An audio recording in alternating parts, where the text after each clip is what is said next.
খুব সাধারণ এক কলেজ ছাত্রী, যার চোখে আছে সরলতা, অপরূপ সৌন্দর্যে যে কিনা মুগ্ধতা ছড়ায় সবার মনে। এমন লুকে নতুন ছবিতে ধরা দিয়েছেন ভারতের জাতীয় ক্রাশ রাশমিকা মান্দানা। ছবির নাম দ্য গার্লফ্রেন্ড। প্রচারের স্বার্থে প্রকাশিত 1 মিনিট 34 সেকেন্ডের টিজারে শুরুতেই রাশমিকা মান্দানাকে দেখা যায় কোনো এক অজানা ভয়ে, অনিশ্চয়তার আতঙ্কে আছেন তিনি। আর ব্যাকগ্রাউন্ডে তারই গল্প বলতে শোনা যায় বিজয় দেবারাকান্ডকে। মূলত কিশোরী বয়সে প্রেমে পড়া এক মেয়ের গল্প নিয়ে এগোবে দ্য গার্লফ্রেন্ড ছবিটি, যেটি পরিচালনা করেছেন তেলুগু অভিনেতা নির্মাতা রাহুল রবীন্দ্র রানা।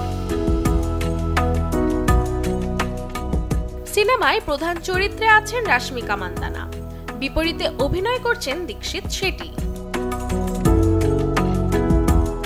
ছবিটির ব্যবসায়িক দিক বিবেচনায় রেখে এখন পর্যন্ত তেমন কোনো তথ্য প্রকাশ্যে আনেনি এর প্রযোজক পরিচালক।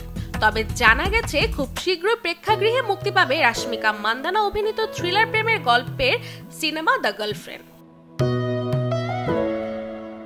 Desk report, channel 24।